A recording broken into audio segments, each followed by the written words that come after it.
Assalamualaikum warahmatullahi wabarakatuh. Bismillahirrahmanirrahim. Alhamdulillahi rabbil alamin. Allahumma salli ala sayyidina Muhammad salatan taj'aluna biha min ahli ilmi zahiran wa batina wa tahsyuruna bi'ibadika as-salihin fi dunyana wa ukhrana wa ala alihi wa sahbihi wa sallim. Amma ba'd, hadratal kurama wal fudala, para ulama, para masyayikh, para habaib, para ibu nyai, para hadirin hadirat rahimakumullah, semuanya yang kami hormati.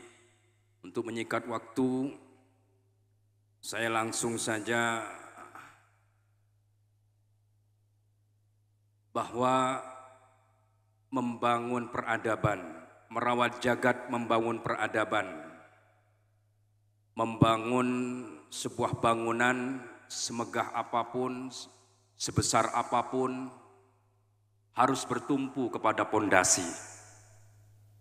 Jika tidak bertumpu kepada pondasi, maka akan cepat roboh. Alhamdulillah, kita diwarisi sebuah pondasi yang kuat.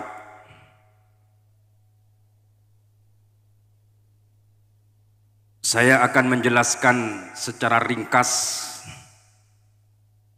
kayaknya mungkin hanya waktu 10 menit, kalau bisa nggak sampai, kan malam. Bahwa saya mengutip dan mengkaji dari pidato Kyai As'ad Syamsul Arifin terkait dengan sejarah berdirinya NU. Beliau menjelaskan secara detail, kronologis dan sebagainya, sehingga hal ini menjadi sebuah keuntungan bagi kita. Pidato beliau terekam bahwa pada tahun 20 para ulama ketika sudah angkat tangan menghadapi berbagai tekanan dan sebagainya, maka oleh Syekhona Khalil diberikan sebuah ayat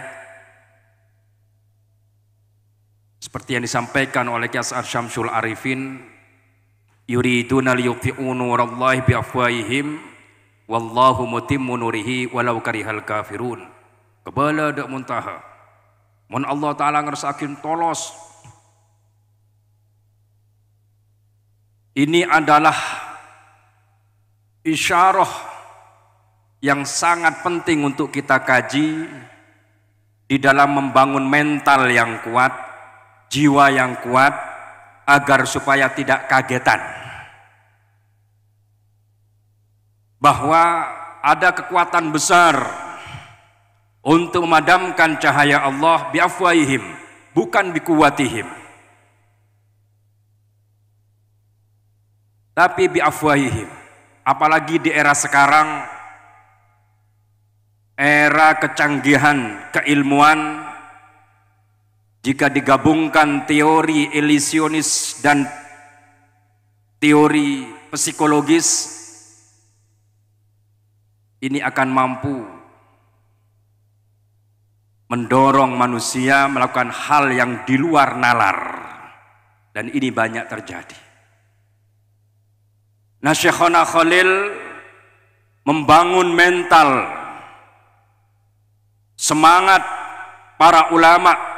Maka ketika mendengarkan ayat ini, muncul kembali semangatnya.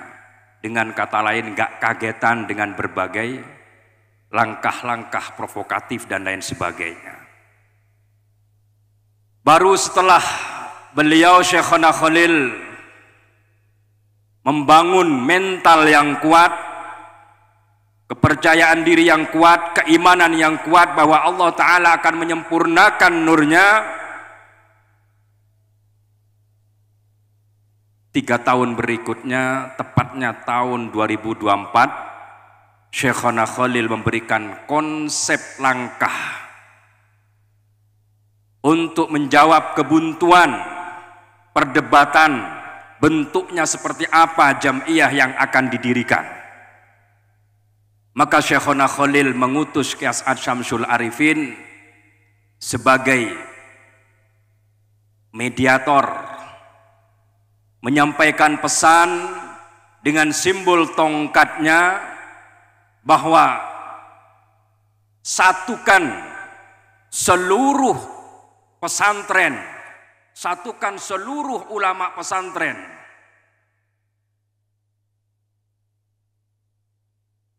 Simbolnya berupa tongkat, bukan kitab, bukan surban. Satukan seluruh pesantren yang berbeda-beda, yang beragam-ragam kurikulum, karena setiap pesantren pasti berbeda. Sukorejo, Sidogiri, Lirboyo, Peloso, Banggalan, gak ada pesantren yang sama kurikulum metodologinya. Tapi oleh Syekhona Khalil disuruh satukan, bukan seragamkan. Untuk menyatukan, beliau mengutip ayat wa ma tilka biyaminika ya Musa qala hi asai atawakkau 'alaiha wa husyu biha 'ala ghanami wal yafiha ma'arib ukhra qala alqiha ya Musa fa alqaha fa idha hayyatun tas'a qala khudhha wa la takhaf sanu'iduha siratahal ula. Itu adalah asas dan strateginya untuk menyatukan berbagai beragam kurikulum yang ada, berbagai potensi yang dimiliki oleh para ulama. Asas utamanya adalah atawakkau 'alaiha, untuk pegangan, pedoman. Sesuatu bisa dijadikan pedoman jika persamaan universal, titik temunya ditemukan, disepakati. Maka seluruh ulama pesantren bisa dipersatukan meskipun beda-beda kurikulum, karena sama-sama menjaga, melestarikan, mengajarkan Islam Ahlus Sunnah wal Jamaah. Ini asas utamanya. Strateginya qala alqiha ya Musa fa alqaha fa idha hiya hayyatun tas'a. Bergerak sebagaimana gerakan ular tongkat Nabi Musa yang diciptakan oleh Allah untuk melawan ular-ular ilusi para penyihir Fir'aun yang ketika melempar tongkat mempengaruhi pikiran orang agar kelihatan seperti ular. Program Nahdlatul Ulama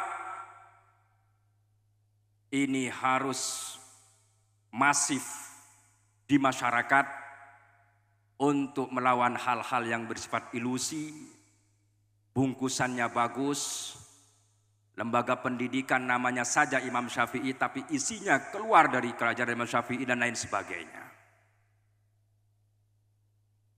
Qala khudhha wa la takhaf sanu'iduha siratahal ula. Gerakan yang teknokratif lah istilahnya Pak Ketum.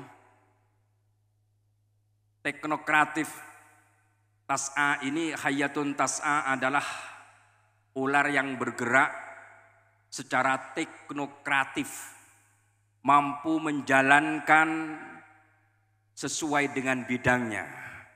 Ular tongkat Nabi Musa hanya memakan ular-ular sihir Fir'aun, tidak mematuk manusianya, sehingga penyihir Fir'aun beriman kepada Nabiullah Musa. Langkah pengurus NU harus objektif, tidak subjektif. Gerakan ini harus terkontrol secara manajemen organisatoris. Qala khudhha wa la takhaf. Pegang dan jangan takut. PBNU Syuriahnya karena NU adalah Jam'iyatul Ulama bukan Jam'iyatul Umara, maka tradisi keulamaan, tradisi kepesantrenan harus menjadi pengontrol pergerakan. Baru sanu'iduha siratal ula. Ini isyarah yang pertama berupa tongkat. Isyarah yang kedua, tasbih. Pergerakan harus ditopang dengan zikir. Harus ditopang dengan kekuatan mental yang kuat. Ya Jabbar, ya Qahhar. Maka isyarah Syekhana Khalil sebagai konsep utama, konsep dasar yang dimandatkan pada Kiai Hasyim Asy'ari, oleh Kiai Hasyim Asy'ari dijabarkan menjadi konun asasi. Dari konun asasi dijabarkan menjadi ADART dan seterusnya. Ini harus kita teguhkan kembali di abad kedua Nahdlatul Ulama. Itu secara ringkas tentang isyarah Syekhana Khalil dan Kiai As'ad Syamsul Arifin sebagai mediator, penyampai. Maka tentu pondok pesantren Salafiyah Syafi'iyah harus tetap istiqomah menyampaikan konsep-konsep utama ini lewat media dan lain sebagainya sesuai dengan era sekarang, agar supaya merawat jagat, membangun peradaban tetap bertumpu kepada pondasi utama Nahdlatul Ulama. Mungkin itu bisa saya serangkan secara ringkas karena waktu. Jadi sekali lagi, mari kita di dalam bernahdlatul ulama betul-betul ingat pondasi utamanya seperti yang tersirat dalam isyarah Syekhana Khalil, dan ini mampu menggerakkan para kiai-kiai, para ulama, sehingga terbentuklah negara kesatuan Republik Indonesia. Konsepnya sama, satukan, bukan seragamkan. Sehingga terbentuklah negara kesatuan Indonesia, menyatukan seluruh agama dan suku bangsa dengan persamaan universalnya sebagai atawakkau alaiha, sebagai pegangan utama, sebagai asas, muncullah Pancasila. Ini yang harus kita pertahankan untuk kita sebagai generasi sekarang di abad kedua ini membangun peradaban, merawat jagat, membangun peradaban. Mudah-mudahan apa yang kita lakukan selalu mendapatkan barokah dari para muassis Nahdlatul Ulama.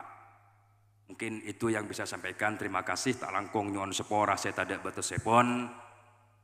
Mana bijak lancengah tak langkong nyon sepora secara detail. Alhamdulillah karena pidatun Kiai As'ad mereka terekam. Ini adalah aset utama agar kita ini tidak lupa terhadap apa yang beliau-beliau, para ulama-ulama terdahulu membangun dengan berbagai cara agar supaya kita hingga saat ini melaksanakan agama, berbangsa dan bernegara secara baik dan benar. Akhirul kalam wallahul muwaffiq ila aqwamit thoriq. Assalamualaikum warahmatullahi wabarakatuh.